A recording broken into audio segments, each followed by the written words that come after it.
Olá e bem-vindos. Hoje a gente vai fazer um mergulho profundo numa obra que, nossa, parece que contém o mundo inteiro, né? 100 anos de solidão do Gabriel Garcia Marques. Um universo à parte. Exatamente. E para essa nossa conversa, a gente está se baseando numa análise bem detalhada do comecinho do livro, sabe?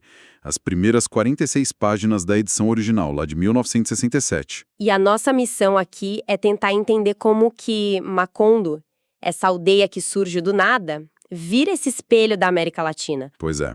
E a pergunta que eu acho que todo mundo se faz é: como uma história que começa com uma família morrendo de medo de ter um filho com um rabo de porco se tornou um dos maiores clássicos da literatura mundial? É isso que a gente vai tentar desvendar. E essa pergunta, olha, é o ponto de partida perfeito, porque essa maldição, esse medo do rabo de porco, isso é a semente de tudo. Não é aleatório. De jeito nenhum. Não é um detalhe bizarro jogado ali. É a pedra fundamental de Macondo. Exato. Porque a gente descobre que os fundadores, José Arcádio Buendia e a prima dele, a Úrsula Iguarã, carregam esse trauma. Um trauma de família, né? Totalmente. Um ancestral deles, que também era fruto de um casamento entre parentes, nasceu com uma cauda de porco, cartilaginosa em forma de saca-rolhas. A história dele é terrível. É horrível e, ao mesmo tempo, quase cômica, de tão trágica. Sim, ele viveu 42 anos virgem e morreu de hemorragia quando um amigo açougueiro tentou cortar o tal rabo. Que imagem! É uma imagem muito poderosa. E esse medo é tão concreto, tão físico, que a Úrsula passa meses usando como é que o livro fala?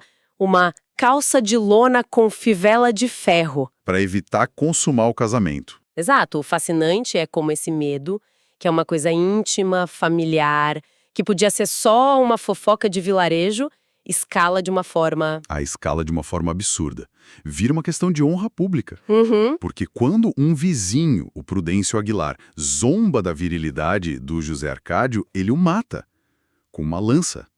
E aí a história vira de cabeça para baixo. É o ponto de virada. O assassinato gera culpa e a culpa se materializa. Literalmente. No Fantasma do Prudêncio Aguilar. Exatamente. Que começa a assombrar o casal. E a única solução que eles encontram é fugir. Ou seja, a fundação de Macondo não é um ato heróico. Não é uma exploração. Não. É uma fuga desesperada de um fantasma. A cidade nasce de uma transgressão, que é o incesto, e de um crime. O rabo de porco não é só um apêndice, é o símbolo do pecado original que vai perseguir essa família por 100 anos.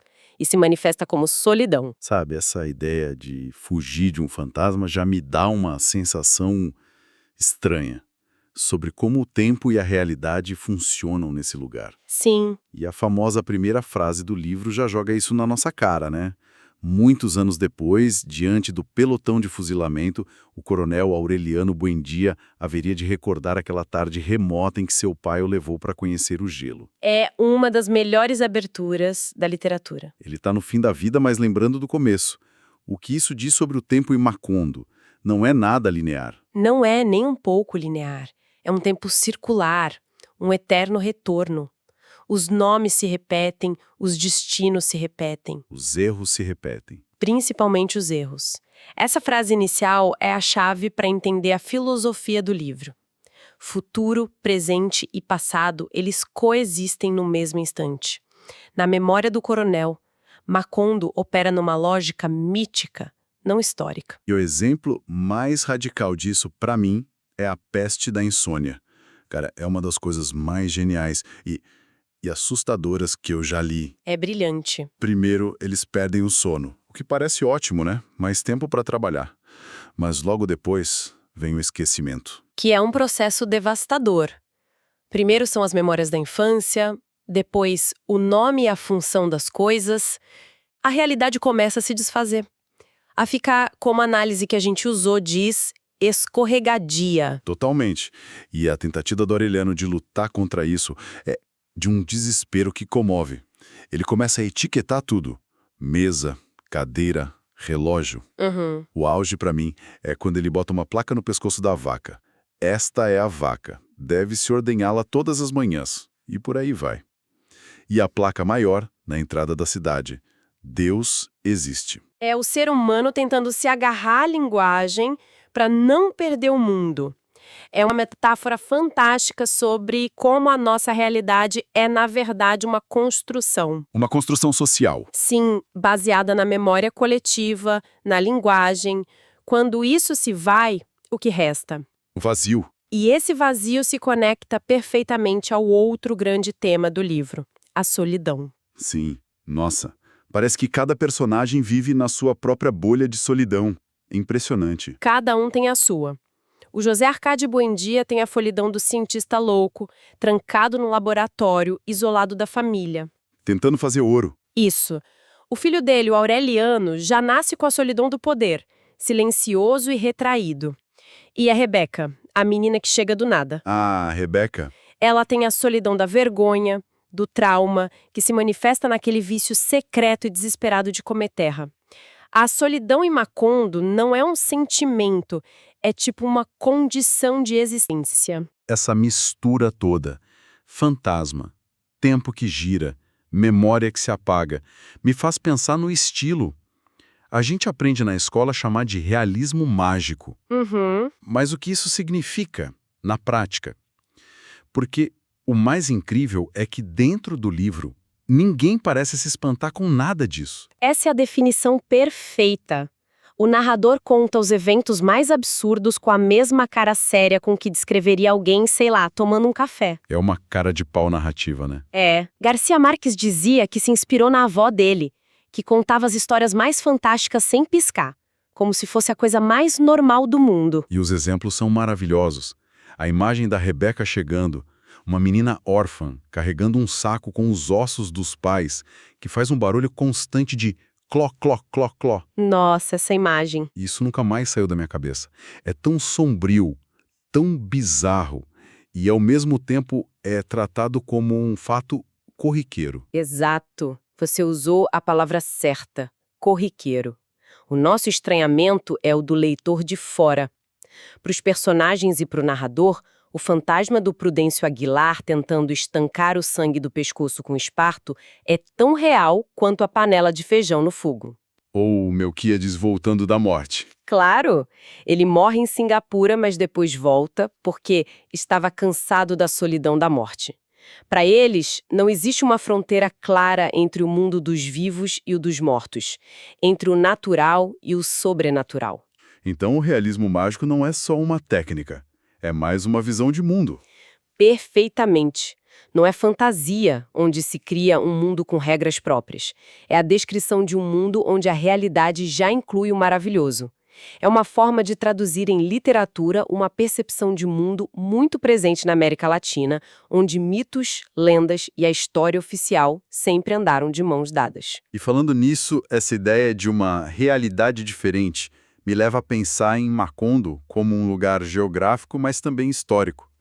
No começo, a nossa fonte descreve a fundação como um Gênesis. Um paraíso. Uma aldeia feliz com 20 casas de barro, onde ninguém tinha mais de 30 anos e ninguém ainda tinha morrido. É quase um Éden. Um Éden bíblico, fundado a partir da fuga de um pecado. Mas como toda a história de Gênesis, esse paraíso não foi feito para durar. Ele é, por definição, isolado e ingênuo. E logo chegam as primeiras influências externas. Os ciganos, que trazem o imã, a lupa, o gelo, coisas que pra gente são ciência, mas que pro povo de Macondo parecem pura magia. É o primeiro contato com o mundo de fora. Sim, é a chegada do conhecimento, da novidade, mas o verdadeiro choque, a verdadeira queda do paraíso, acontece com a chegada do Estado. O corregedor, né? O senhor Apolinário Moscote. Ele mesmo. A cena do pinte a fachada de azul é sensacional. O delegado chega e a primeira ordem que ele dá em nome do governo é que todo mundo pinte a frente da casa de azul. A reação do José Arcádio Buendia é imediata e furiosa. Neste povoado não mandamos com papéis. E essa é a história da formação da América Latina resumida numa única cena. É verdade. É o conflito eterno entre o poder pessoal do fundador, do caudilho que governa pela força da sua presença, e o poder abstrato, burocrático do Estado-nação que está tentando se impor. É o mito contra a lei. E o isolamento geográfico ajuda a criar esse laboratório, certo? O fato deles acharem um galeão espanhol gigantesco, coberto de orquídeas, no meio da selva, a quilômetros do mar. Isso. Mostra o quão perdido e subjetivo é aquele espaço. Sem dúvida. A geografia de Macondo é mítica. Ela é moldada pela percepção dos personagens, não por um mapa. Mas o que eu acho mais genial é quem de fato quebra esse isolamento. Não é o José Arcádio? De jeito nenhum. Ele tenta, com as expedições malucas dele, mas só se perde mais ainda na selva. É a Úrsula. É a Úrsula. E ela não estava numa missão grandiosa de exploração. Ela estava numa busca doméstica, desesperada pelo filho que fugiu com o circo. É o pragmatismo feminino, a força da terra, que conecta Macondo ao mundo. Não o sonho delirante do patriarca. Você falou da Úrsula e isso me faz pensar, com um patriarca tão avoado, perdido naquelas ideias malucas dele de alquimia, quem de fato segurava as pontas em Macondo? A resposta é uma só. Úrsula e Guarã. A análise a descreve perfeitamente em oposição ao marido. Ele é o sonhador, ela é a pragmática. Totalmente. Enquanto ele gasta as economias da família em ímãs e astrolábios, ela é ativa, miúda, severa. É ela quem organiza a casa, quem amplia, quem cria uma indústria de animaizinhos de caramelo para sustentar todo mundo. Ela é o centro de gravidade. Ela me lembra tantas avós brasileiras, sabe? Aquela força silenciosa, mas absoluta, que a gente sabe que é quem manda de verdade. É exatamente essa figura. A fonte aponta para um matriarcado de fato. Embora a figura do patriarca seja central para o mito, é a energia incansável da Úrsula que ancora a família e a cidade na realidade. E essa dinâmica fica mais complexa com a chegada dos forasteiros. Sim, cada pessoa que chega de fora parece trazer uma pequena revolução. Os ciganos trazem o conhecimento, a Pilar Ternera traz a sexualidade. Uma sexualidade crua, vital, né? Ela inicia os 2 filhos homens dos Buendia na vida adulta. E isso causa a primeira grande crise na família. E depois chega a Rebeca órfã, que não traz só os ossos dos pais, mas também a peste da insônia e um trauma profundo. Cada forasteiro é um catalisador que empurra a trama para frente. Eles trazem o mundo para dentro de Macondo.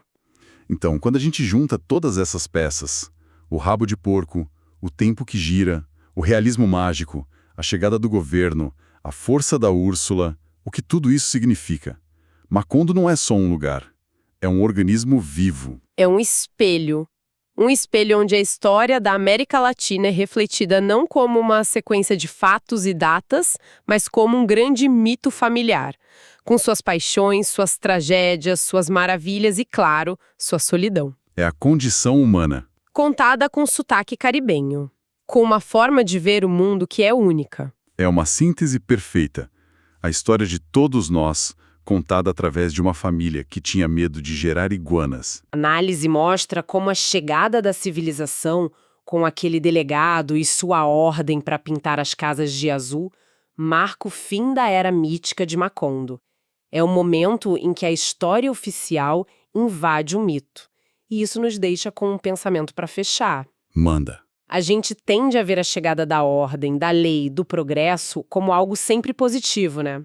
Uhum. O que realmente se perde quando um mundo autocontido, governado por seus próprios fantasmas e maravilhas como Macondo, é forçado a se integrar à história oficial com suas leis e suas guerras. E o que se ganha? E o que inevitavelmente se ganha nessa troca? É um pacto. E o livro parece sugerir que o preço dessa integração é a perda da magia.